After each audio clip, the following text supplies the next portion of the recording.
getting straight into it, 5 mistakes that home buyers make. And you might see me looking down from time to time.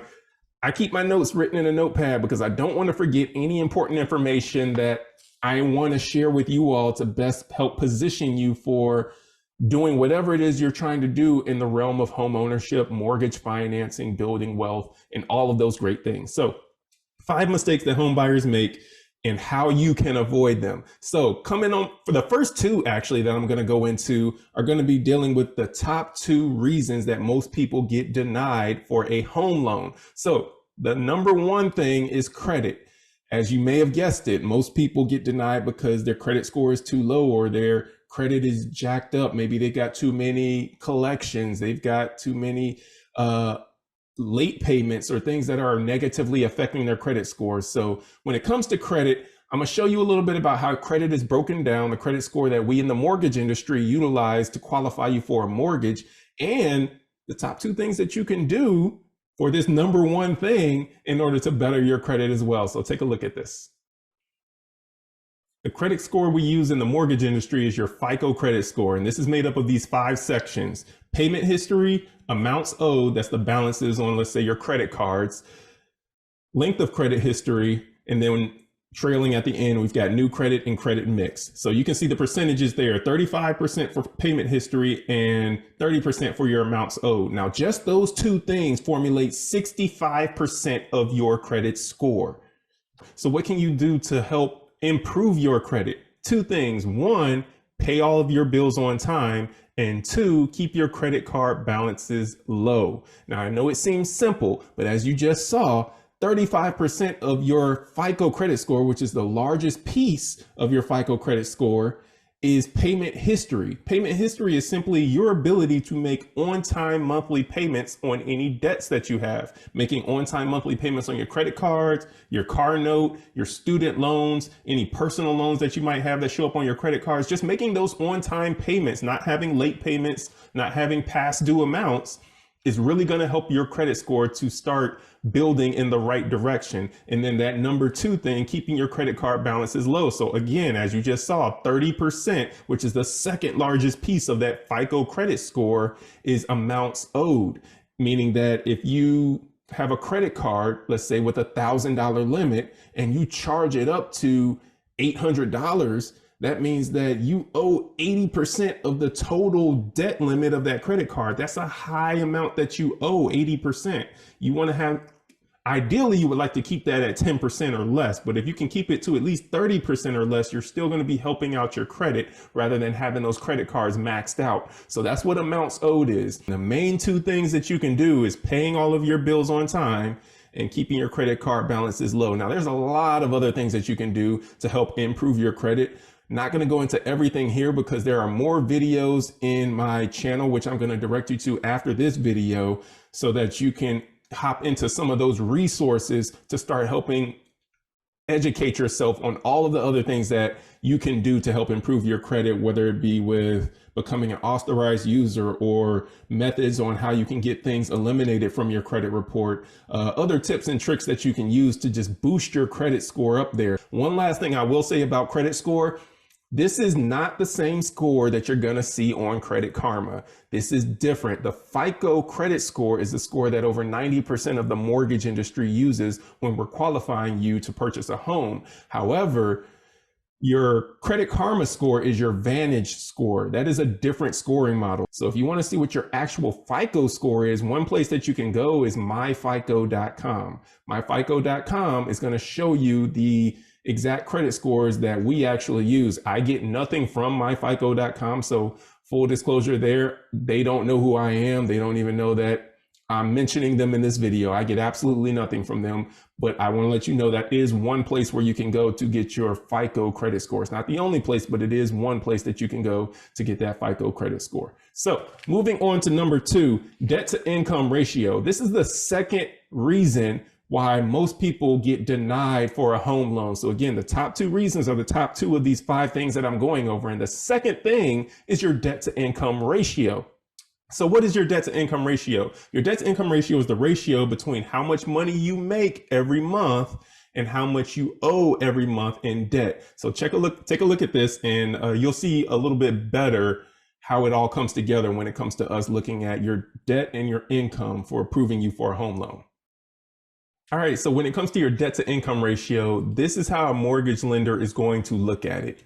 Let's say that, for example, you have $8,000 a month in income that you're making on your job. So $8,000 a month that you make, but let's say you pay $2,000 in debt. Now that debt is anything that shows up on your credit report. So it could be your car note, student loans, credit cards, personal loans. All of the debt that shows up on your credit report, those are the debts that we're talking about here. So let's say you have $8,000 a month in income and you pay $2,000 a month in debt. It will be said that you have a 25% debt to income ratio because 2,000 is 25% of 8,000. Now, let's take that same scenario, but now we need to add into that the proposed mortgage payment. So if you're looking to purchase a home and the home that you're looking to purchase is going to have a $2,000 mortgage, we need to add that $2,000 on your mortgage payment to the $2,000 you already pay in debts every month. And now we are at a 50% debt to income ratio because that $2,000 plus that $2,000 gives us $4,000, and $4,000 is 50% or half of that $8,000. So this is what we're talking about. And this is how a lender is going to calculate your debt to income ratio. So 50% is the limit that a lot of mortgage lenders try to keep you at when it comes to your debt to income ratio. So you want to kind of use that as a good guide in terms of determining how much home you may potentially be able to qualify for. Now, when we're looking at your debts, we're looking at the minimum monthly payments that you are required to make on any debts that are listed on your credit report. So for example, if you have a car that you owe $35,000 on, we're not looking at $35,000. We're looking at how much is your monthly payment on that car. If your monthly payment is $700, that's what we're looking at, $700. If it's $500, we're looking at that $500. So we take your minimum monthly payment for that, and then we go on to the next item, your credit cards. What is the minimum monthly payment that's listed on your credit report for your credit cards? If you pay a minimum of $200 a month or $300 a month on your credit card, now we take that $700 from the car loan, add that to the $300 a month for your credit cards, and that's $1,000 a month right there in debt. Now we go to your student loans. When we're looking at your student loans, what is the minimum amount that you are required to pay for your student loans? So this kind of gives you an idea and lets you know where you might need to start paying things off or increasing your income, one of the two, so that we can get to the point to where we can actually have enough money to qualify you. So those are the first two things, credit and debt to income ratio. So moving on to the third thing, underestimating cash needed to close. Goodness, if I can, I would probably say I could just about count on both my hands the number of people that I've helped who, when they came to me, had all of the cash needed to cover down payment and closing costs. A lot of people that I meet, that I hope to be able to purchase homes, do not have an idea of how much down payment is and how much closing costs are. So I'm going to give you the percentages that are going to be a good estimate for you to utilize to base your estimates off of, so that you have an idea of how much you need to save. 3.5% is the minimum down payment requirement for an FHA loan. 3.5% of whatever your purchase price is will tell you what your down payment requirement is. For example, 3.5% of $200,000 is $7,000. 3.5% of $300,000 is $10,500.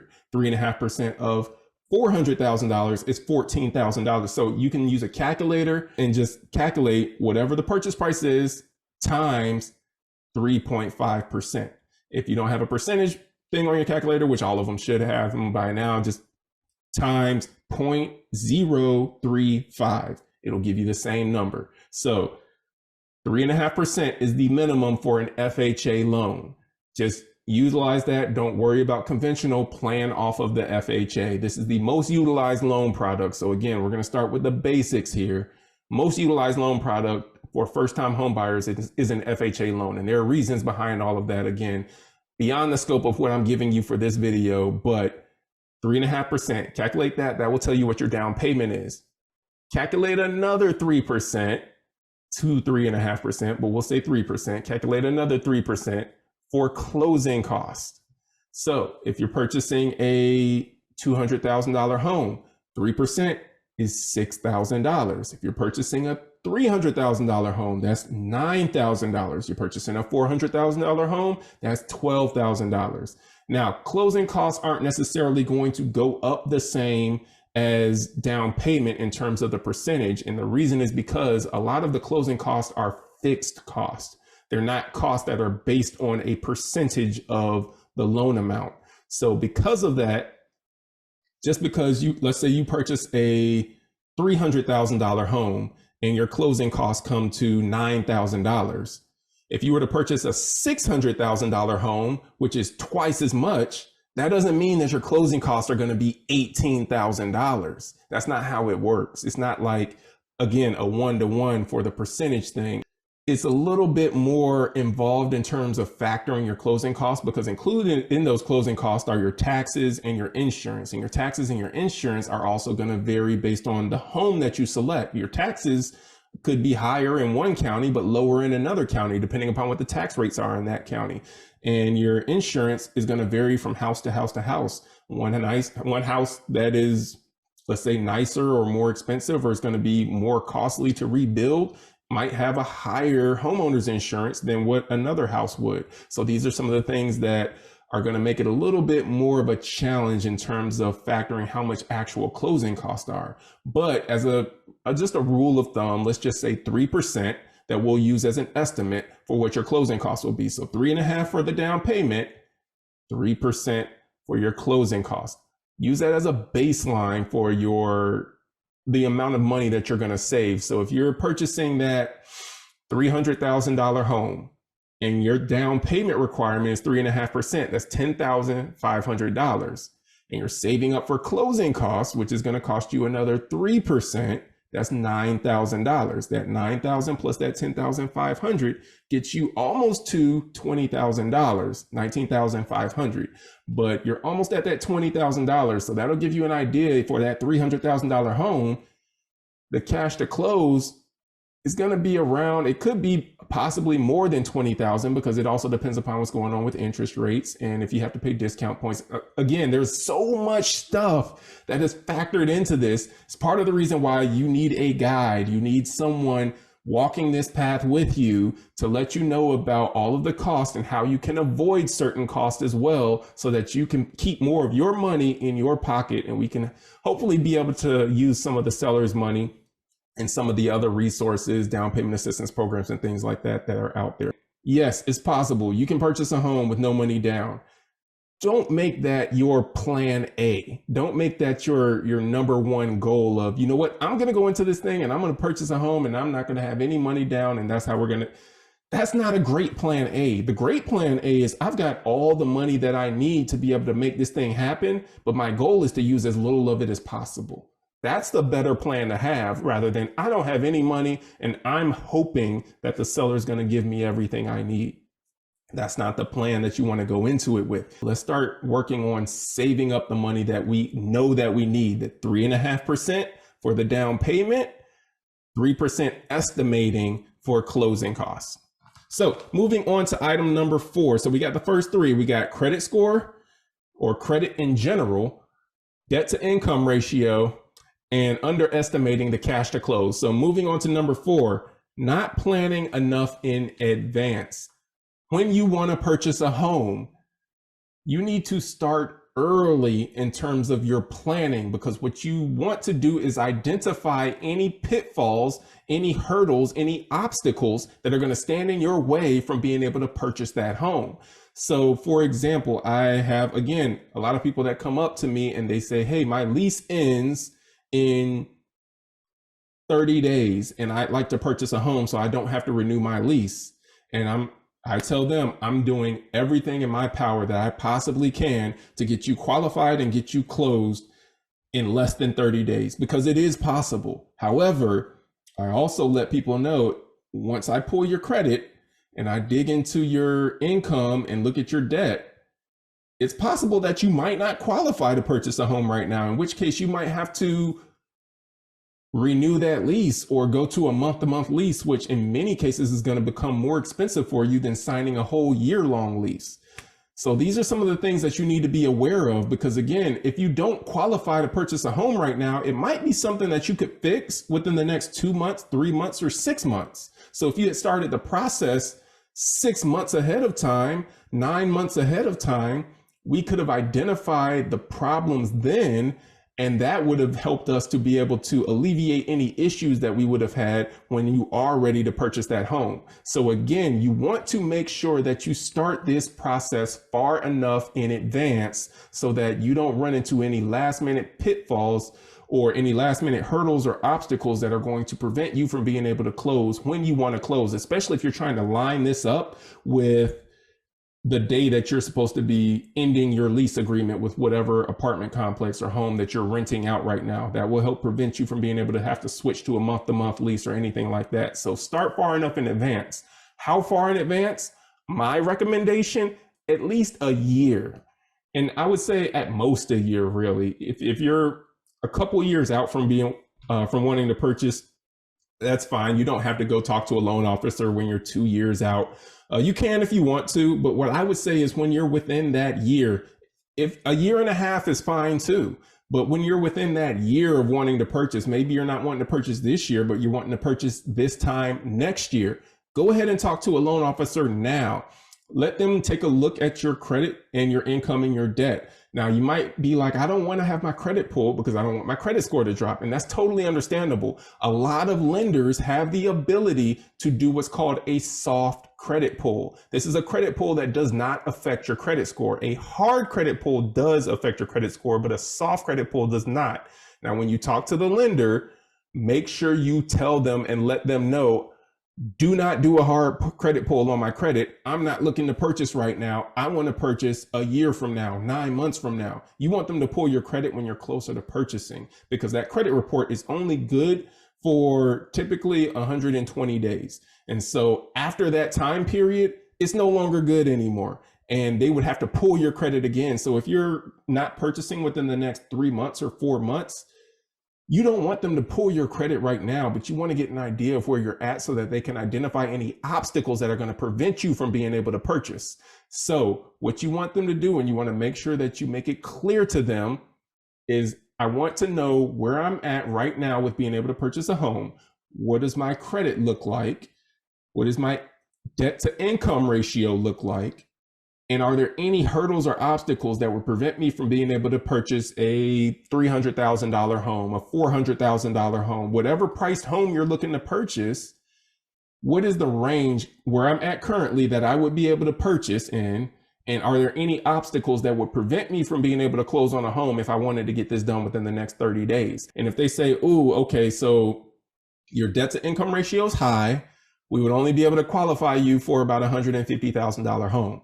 Now you know, okay, over the next 9 months, 12 months, I need to work on paying down my credit cards. I need to work on paying down my car, paying off my car. I need to work on paying off whatever it is, or I need to work on finding another job in the same field, same type of pay. Let's say that if you are a salary, ideally you want to go to another salary job. If you're hourly, you can go to another hourly job. But if you're salary or hourly and you go to self-employed, that's going to trip you up. So just to give you that little nugget, if you're looking at switching jobs to try and make more income, you don't want to go from a salary job to a self-employed job and then try and get a home within the next 6 months. Because once you go to self-employed, most lenders are going to want to see at least 2 years of self-employed income before they qualify you for a mortgage. So if you only have 6 months or 9 months, or in some cases, just a year of self-employment income, a lot of lenders aren't going to be able to qualify you to be able to purchase a home, because self-employment is just done differently than salary or hourly jobs. But again, start early. That's the whole thing with this point right here, is making sure you start early. So that's 4. We've got credit. We've got debt to income. We've got underestimating how much cash is needed to close. And number 4, we've got not planning far enough in advance. The last thing that on this list of 5 home buyer mistakes that home buyers make, particularly first-time home buyers, is not seeing beyond their emotions, not considering the business decision of a second or a third home down the road. So what I mean by this point is that most people get caught up in their emotions when they're looking to purchase a home. And it's an emotional decision. There's a lot of emotions in purchasing a home. There's a lot of stress in purchasing a home, especially when you're getting into the financing piece of it. I've purchased a couple of homes myself, and I actually still own the homes that I've purchased. I've got a primary residence that I live in. I've got an investment property as well. It is stressful. There's a lot of emotion tied up into this. This is, for most people, the largest purchase that you're going to make in your life. And so with that, a lot of people lose sight of the logic because they get wrapped up in the emotion of actually purchasing a home. And that's one thing that you want to be cognizant of now. You want to be aware of now so that you don't fall into making this same mistake when you get ready to start your home ownership purchase, or when you get ready to start going down the path of getting pre-approved and then starting your house hunting. So digging a little bit further into what I mean, a lot of people see a home that they want, or they see a neighborhood that they want to live in, a lifestyle that they want to have, and they get wrapped up in, I got to purchase in this area. I got to get a home in this price point that looks like this, that has these features, that all of that stuff. Most people do not live in their first home forever. A lot of people will buy a home. They may live in it for 5 years or 7 years before they sell it and move on to another place. A lot of people, this is not, especially when it's your first home, this is not your forever home. This is your temporary home on the way to your second home, which is probably going to be a temporary home on the way to your third home. Maybe it is your forever home, but most people don't make their first home purchase their forever home. So knowing that, being more strategic in the home that you select is going to help you out in the long run. You want to purchase something that's going to work for your family now, but knowing that this is not going to be your forever home, especially if it's your first home, you want to purchase something that's going to work for you after you're ready to move on. So if this is going to be a rental property, is this an area that I'm going to be able to find tenants in? Is this an area that's going to allow me to be able to make enough in rent to be able to cover my mortgage, and hopefully maybe a little bit extra on top of that as well? But you could research the area and say, how much of this area is rented, and the homes that are being rented in this area, how much are they being rented for? And look at homes that are similar to the home that you're looking to purchase, because that's going to tell you if this is a good purchase in terms of if it's something that you're looking to hold on to and rent out later. Maybe there aren't many homes in that area that are being rented, and the ones that are being rented aren't rented for very much. Maybe it's not a great area for you to be able to rent a home. So in those instances, maybe you don't decide to purchase there if you're wanting to purchase something that you can buy and hold to rent later so that you can start building a rental portfolio. Maybe you want to purchase somewhere else. So these are some of the things that you want to start thinking. If you're looking to purchase something that, let's say you plan on selling because you don't want to build a rental portfolio, you don't want to deal with tenants, you don't want to worry about having to hire a property manager and have them deal with the tenants, and maybe you just don't have the mental capacity to want to deal with other properties on top of the home that you're taking care of, and that's okay as well.